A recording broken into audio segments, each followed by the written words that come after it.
Hello friends, welcome back to my channel. আমি আফরিনা হালদার। সবাই কেমন আছেন? আমি তো খুব ভালো আছি, আশা করছি আপনারা খুব ভালো আছেন। দেশের বাইরে ভিতরে যেখান থেকে দেখছেন প্লিজ একটা ছোট্ট লাইক দিয়ে দেখাটা শুরু করবেন। আর সাবস্ক্রাইব করে না প্লিজ সাবস্ক্রাইব করে দেবেন, আর পাশে থাকা বেল বাটনটা অবশ্যই প্রেস করে দেবেন, যাতে আমি যখনই কোনো নতুন ভিডিও ছাড়বো তখনই আপনার মোবাইলে নোটিফিকেশন চলে যাবে, আপনি আপনার সময় মতো করে আমার ভিডিও দেখে নেবেন। তো দেখতে পাচ্ছেন আজকে আমি কিছুই করিনি, সিম্পল একটা ডিম ভাজা করেছি। তো বাড়িতে একটা ডিম আছে, খাবো দুজন। তো কীভাবে একটা ডিমকে দুজন খাবো সেই পদ্ধতিতে আপনাকে শেয়ার করছি। তো চলুন দেখা যাক। প্লিজ যেখান থেকে দেখছেন লাইক দিয়ে কন্টিনিউ করুন, আর ফেসবুক ফ্রেন্ডরা প্লিজ আমার পেজটাকে ফলো করে দেবেন। তো চলুন দেখা যাক কীভাবে রেসিপিটি করেছি। তো চলুন বন্ধুরা, আজকে আমি একটা ডিম দিয়ে ডিম ভাজা শেখাবো। তো বাড়িতে হয়তো একটাই ডিম আছে, খাবো আমরা দুজন।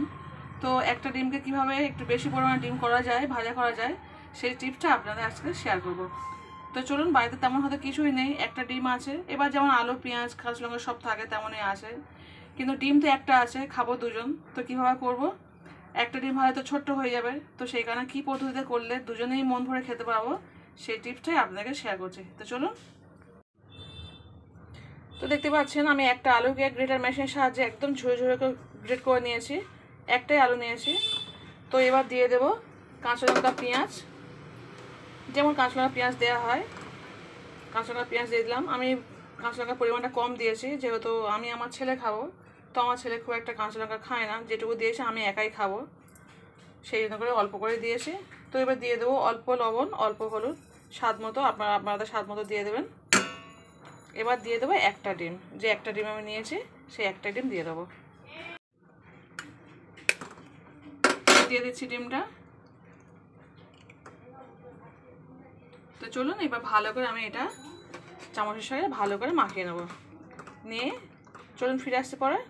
তো দেখতে পাচ্ছেন বন্ধুরা, এটা ভালো করে আমি চামচের সাহায্যে ঘেঁটে নিয়েছি, সমস্ত মশলার সঙ্গে মানে লবণ হলুদটা মিশে গেছে। তো চলুন এবার আমি এটা গ্যাসে কড়া বসিয়ে দিয়েছি। আমার কড়াতে তেল ছিল, সেখানে আমি এক্সট্রা করে তেল দিলাম না, তো আপনারা তাহলে তেল দিয়ে দেবেন। চলুন গ্যাসটা জ্বালিয়ে দিচ্ছি। তো এবার তেলটা গরম হতে থাক, পরে আমার ফিরে আসছে, তেলটা গরম হয়ে গেলে দিয়ে দেবো ডিম। তো দেখতে পাচ্ছেন বন্ধুরা আমার তেল গরম হয়ে গেছে। তো এবার আমি আস্তে আস্তে দিয়ে দেবো ডিমটাকে।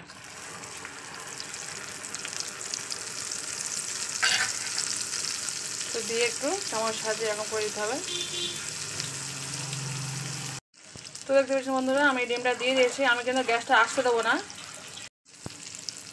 তো গ্যাসটা কিন্তু এখন আস্তে দেওয়া যাবে না, সম্পূর্ণ ফুল জোরেই গ্যাস থাকবে। আমি যখন একবার উল্টে দেবো তারপর আমি গ্যাসটাকে আস্তে দেবো, এখন সম্পূর্ণ ফুল জোরেই থাকবে। তো চলুন এবার আমি ডিমটাকে উল্টে দিই, দিয়ে পরে ফিরে আসছি আবার। তো দেখতে পাচ্ছেন আমি ডিমটাকে উল্টে দিয়েছি। এবার আমি গ্যাসটাকে আস্তে দেবো, সম্পূর্ণ আস্তে দিয়ে দিলাম। তো ফিরে আসছে 3 থেকে 4 মিনিট পরে। তো চলুন। হ্যালো ফ্রেন্ডস, তো দেখতে পাচ্ছেন চলে এসেছি পুরো 3 থেকে 4 মিনিট পরে। তো চলুন ডিমটাকে উল্টে দিই। গ্যাসটাকে সম্পূর্ণ আস্তে দেওয়াই আছে আমার। তো আমি কিন্তু এখনও কিন্তু গ্যাস জোরে দিইনি, গ্যাসটা সম্পূর্ণ আস্তেই আছে। তো চলুন আস্তে আস্তে আমি এটাকে উল্টে দিই। দেখতেই পাচ্ছেন কত সুন্দর ভাজা হয়ে গেছে ডিমটা, অসাধারণ। আর খেতে তো দারুণ লাগে, অসাধারণ খেতে লাগে। মানে একটা ডিম, বাড়িতে হয়তো 2-3 জন আছে, কিন্তু একটা ডিম আছে, তো কি করা যাবে? আর আলু ভাজা করা, আবার ডিম ভাজা করা অনেকটাই সময়। তার থেকে আলুটাকে আপনারা এরকম গ্রেট করে নেবেন, নিয়ে কাঁচা লঙ্কা পেঁয়াজ দিয়ে, যদি পারেন ধনেপাতা দিতে পারেন, টমেটোও দিতে পারেন, অনেক কিছু দিয়ে একটা ডিম দিয়ে ভালো করে পোস্ট করে দিন না, 2-3 জন অনায়াসেই খাওয়া যায়। তো আমরা দুজন খাবো, সেই কারণে কিছুই দিইনি, জাস্ট এই কটা দিয়েই ভাজা করে নিলাম।